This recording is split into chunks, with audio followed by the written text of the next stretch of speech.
بسم اللہ الرحمن الرحیم ایاک نعبد و ایاک نستعین۔ سب سے پہلے تو میں آج جو ہمارے سامنے کھڑے ہوئے پولیس میں پاس آؤٹ کیا جنہوں نے، آج میں آپ کو مبارک دیتا ہوں، خراج تحسین پیش کرتا ہوں۔ میں آج اس لیے خاص طور پہ یہاں آیا ہوں، اور شیخ رشید نے بالکل ٹھیک کہا کہ اس کا مقصد تھا کہ میں پاکستان کی پولیس کو ایک پیغام دوں، اور وہ پیغام یہ کہ جب تک ایک قوم کی جان اور مال کی حفاظت نہیں ہوتی وہ قوم ترقی نہیں کر سکتی۔ جو بارڈرز پہ قوم کی جان اور مال کی حفاظت کرتی ہے وہ پاکستان کی فوج ہے، اور جو اندر ملک کے جو سیکیورٹی دیتی ہے ایک قوم کو، اور جو ایک انویسٹر کی، ایک بزنس مین کی، ایک شہری کی جو پروٹیکشن دیتی ہے وہ ہے پولیس۔ اور جب تک، اور آپ دنیا کی تاریخ اٹھا کے دیکھ لیں، میں ایک ہسٹری کا اسٹوڈنٹ ہوں، آپ دنیا کی تاریخ اٹھا کے دیکھ لیں کہ کبھی قوم میں خوشحالی نہیں آتی جب تک لا اینڈ آرڈر نہیں ہوتا، جب تک سیکیورٹی نہیں ہوتی لوگوں کے لیے۔ اس لیے پولیس کا بہت بڑا ایک مقام ہوتا ہے ایک معاشرے میں، اور مجھے افسوس سے کہنا پڑتا ہے کہ وہ آج تک پولیس کا وہ مقام نہیں ہوا ہمارے معاشرے میں۔ اس کی ایک تاریخ ہے پیچھے۔ غلامی کا دور تھا، انگریز کی پولیس تھی، تو انگریز پولیس سے غلط حرکتیں کرواتا تھا، لوگوں کو دباتا تھا، لوگوں کے حقوق ختم کرتا تھا، پولیس سے لوگوں کو خوف تھا۔ وہی انگریز اپنے ملک میں، پولیس وہاں اس طرح کی نہیں تھی۔ اپنے ملک میں جو پولیس تھی وہ شہریوں کی دیکھ بھال کرتی تھی، شہری اس کو اپنا سمجھتے تھے، لیکن کیونکہ یہاں ہمیں غلام بنایا ہوا تھا اور حکومت کرتا تھا تو پولیس کا رویہ یہاں مختلف تھا۔ میں آج اس لیے آیا ہوں، میں یہ چاہتا ہوں کہ قوم ہماری پولیس کو پسند کرے، اپنا سمجھے، پیار کرے ان سے۔ ہم جب پختونخوا میں ہماری حکومت آئی 2013 میں، تو سب سے زیادہ جو دہشت گردی تھی وہ پختونخوا کی پولیس کے خلاف تھی۔ بہت 500 سے اوپر پولیس والے شہید ہو چکے تھے، پولیس کا مورال نیچے گر چکا تھا۔ لیکن وہاں کی پولیس جس طرح تبدیل ہوئی ہمارے دیکھتے دیکھتے، جس طرح اس پولیس نے پھر دہشت گردی کا مقابلہ کیا، اور پھر ایسا وقت آیا کہ پشاور کے شہریوں نے، مردان کے شہریوں نے پولیس کی حمایت میں جلسے کیے، جلوس نکالے۔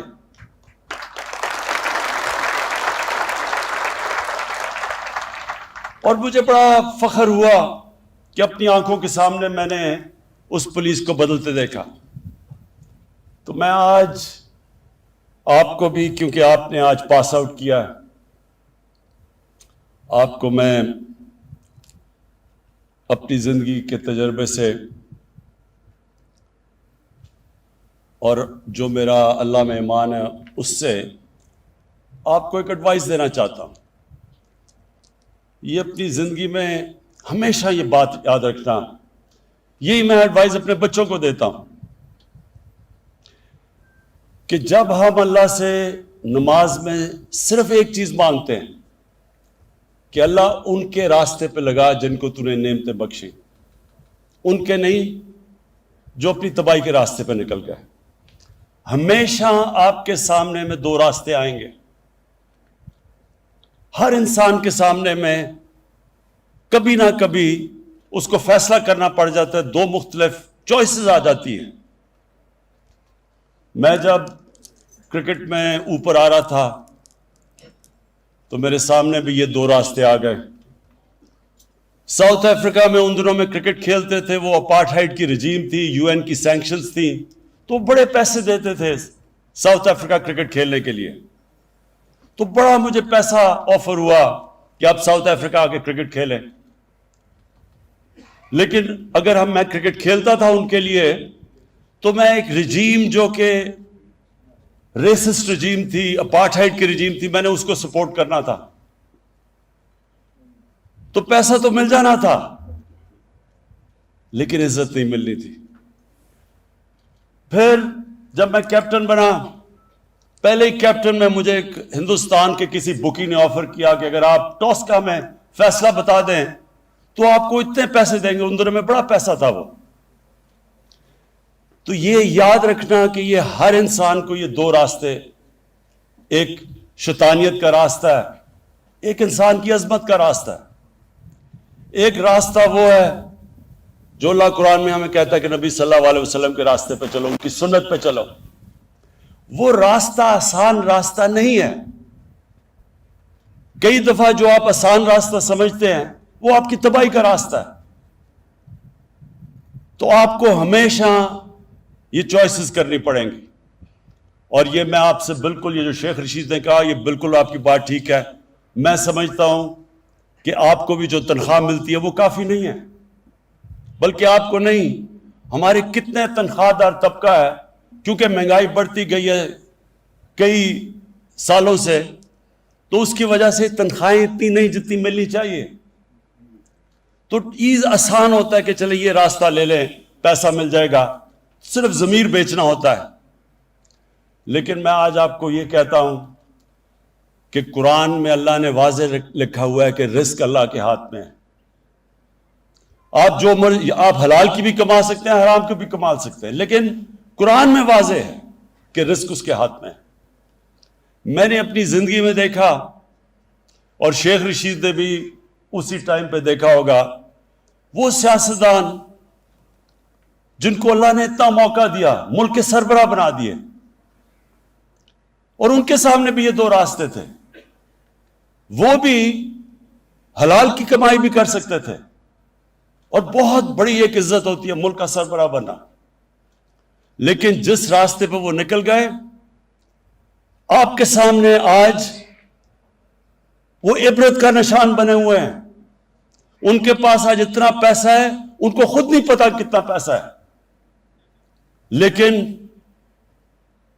کبھی ہسپتالوں میں جا رہے ہیں, کبھی ملک سے باہر جا رہے ہیں, کبھی بچے باہر جا رہے ہیں, بچے باہر بھاگے ہوئے ہیں. کئی بچے کو جھوٹ بولنا پڑ رہا ہے باپوں کی چوری کو بچانے کے لیے.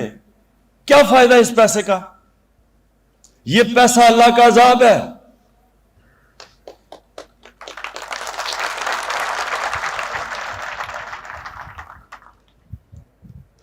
تو میں آج آپ کو پھر یہ ایک چیز بتانا چاہتا ہوں کہ ساری یہ یاد رکھیں, کئی لوگ نماز پڑھتے ہیں ان کو پتہ ہی نہیں وہ کیا مانگ رہے ہیں اللہ سے. 5 وقت میں اللہ کی جب نماز پڑھتے ہیں صرف ایک چیز مانگتے ہیں, اللہ ان کے راستے پہ لگا جن کو تو نے نعمتیں بخشی. یعنی آپ کا خوشی کا راستہ ہے. جو نعمتیں جب اللہ کسی پہ بخشتا ہے وہ سب, اس کو تو اندر سکون مل جاتا ہے. اور جو راستہ ہم سمجھتے ہیں کہ آسان راستہ ہے, ہم دیکھتے ہیں لوگوں کو کہ بڑے بڑے محلوں میں رہ رہے ہیں, اصل میں ان کی اصلیت تو اندر کیا ان کے اوپر گزر رہی ہوتی ہے وہ اللہ جانتا ہے. عذاب ہوتا ہے. تو آپ کے لیے, کیونکہ آپ کا بہت بڑا رول ہے معاشرے میں, پولیس کا بہت بڑا رول ہے. پولیس ایک معاشرے کے اندر جب لوگوں کی حفاظت کرتی ہے اور لوگ پولیس کو اپنا لیتے ہیں, میری بات یاد رکھنا کہ وہ معاشرہ اٹھ جاتا ہے. کیونکہ وہاں سب سے بڑی چیز انویسٹمنٹ آنی شروع ہو جاتی ہے, سرمایہ کاری شروع ہوتی ہے. ہمارے بیرون ملک پاکستانی وہ سب سے بڑا اس ملک کا اثاثہ ہے.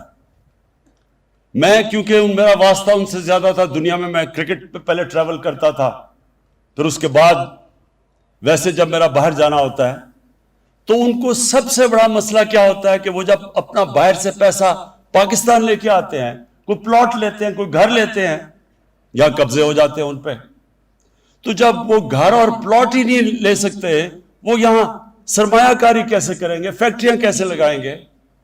تو وہی ذہن میں ڈال لیں کہ صرف اوورسیز پاکستانی اس ملک کو اٹھا سکتے ہیں. لیکن ان کا مسئلہ کیا ہے؟ ان کو اس وقت اعتماد نہیں ہے کہ ہمارا پیسہ، ہماری انویسٹمنٹ سیکیور رہے گی، سیف رہے گی. اور اس لیے پولیس کا بہت بڑا رول ہے اس پاکستان کو اوپر اٹھانے میں. میں آپ کو آج سب سے پہلے تو یہ کہتا ہوں کہ جو آپ کی تنخواہیں پنجاب سے نیچی ہیں، انشاءاللہ میں ابھی آج جا کے بات کروں گا حفیظ شیخ سے.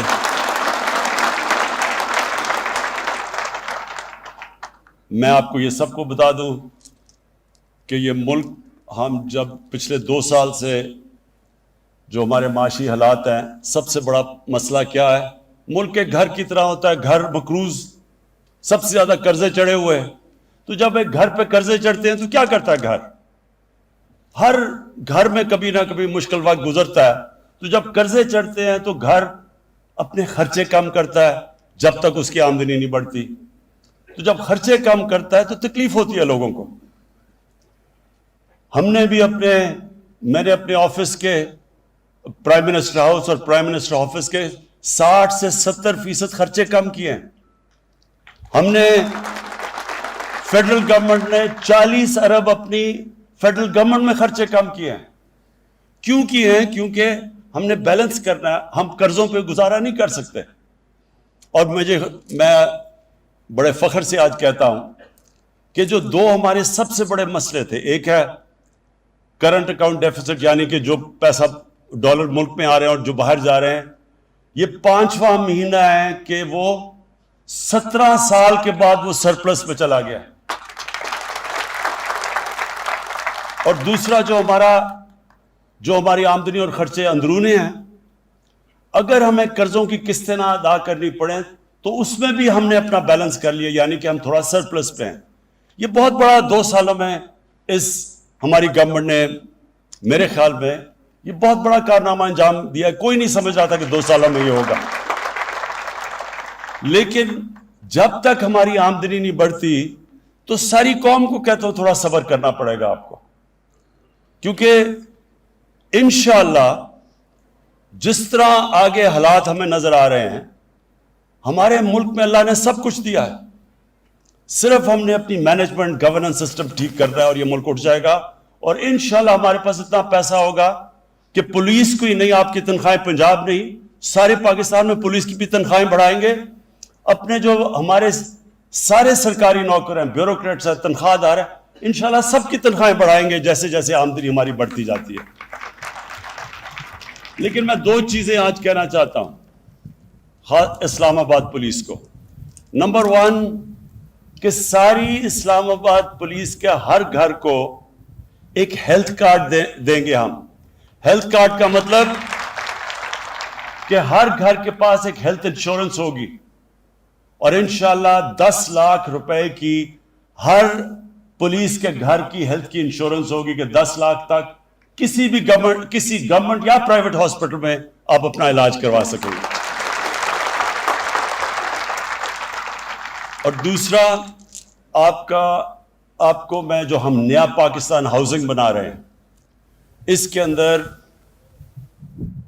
جو بھی تنخواہ دار، اور خاص طور پہ شروع آپ سے کریں گے، اسلام آباد پولیس اور آپ کے اسلام آباد میں جو فیڈرل یہ جو ہمارے سرکاری نوکر ہیں، ان سب کے لیے ہم اب وہ کرنے جا رہے ہیں جو کبھی پاکستان میں پہلے نہیں ہوا، کہ سرکاری نوکر جو اپنی تنخواہ سے جو کرایہ دیتے تھے، وہ کرایہ آپ کے گھروں کی قسطوں کے اوپر چلا جائے گا. یعنی کہ بجائے کرایہ دینے کے وہ گھر کی قسطیں دیں گے اور آپ کا وہ گھر اپنا ہو جائے گا.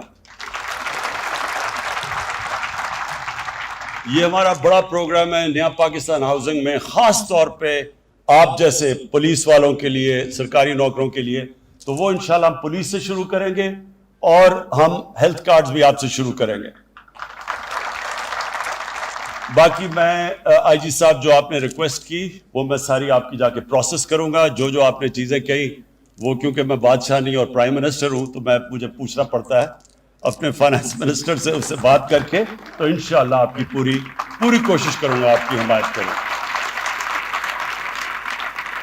میں آپ کو آخر میں پھر اپنی پولیس کو آج اب آپ جو پاس آؤٹ کیے ہیں آپ کے لیے بھی اپنی ساری پاکستان میں جو پولیس ہے اس کو بھی آج پیغام دینا چاہتا ہوں کہ اب وقت آ گیا کہ ہماری پولیس ایک اور لیول کی ہو جس کی عزت ہو معاشرے میں, جو معاشرہ اس کو اون کرے. اور انشاءاللہ جس طرح پختونخوا کے اندر ایک چینج ہم نے دیکھا تھا میں وہ سارے پاکستان میں دیکھنا چاہتا ہوں. اور آپ جو نئے آج پاس آؤٹ کیا ہے آپ سب کو تو میں پہلے اسلام آباد میں بالکل ایک فرق دیکھنا چاہتا ہوں کہ بالکل پولیس ایک جس طرح نیا پاکستان ہے ایک نئی پولیس فورس ہمارے سامنے آئے جو ایک بالکل مختلف اس کی ایٹیٹیوڈ ہو, اس کا ایک لوگوں کے اندر شیخ صاحب نے کہا وی آئی پیز کا تو ہم کرتے ہی رہتے ہیں. میں چاہتا ہوں کہ جو عام ہمارا شہری جو غریب آدمی ہے آپ اس کو وی آئی پی بنائیں, وہ آپ کے لیے وی آئی پی ہو, اس کی رسپیکٹ ہو. ایک معاشرے کی پہچان کبھی نہیں ہوتی کہ اس معاشرے میں وی آئی پیز کیسے رہتے ہیں. ایک معاشرے کی پہچان وہ ہوتی ہے کہ جو اپنے کمزور طبقے کو وہ معاشرہ کیسے رکھتا ہے. اور انشاءاللہ آپ کی ایٹیٹیوڈ جب میں دیکھوں گا اپنے غریب لوگوں کی طرف آپ کی ایٹیٹیوڈ کیسی ہے, اور اس کے بعد پھر میں اگلی بھی آپ کی پاسنگ آؤٹ پریڈ پہ آؤں گا اور آ کے پھر بتاؤں گا کہ ایک سال میں کیا فرق پڑا ہے. بہت بہت شکریہ.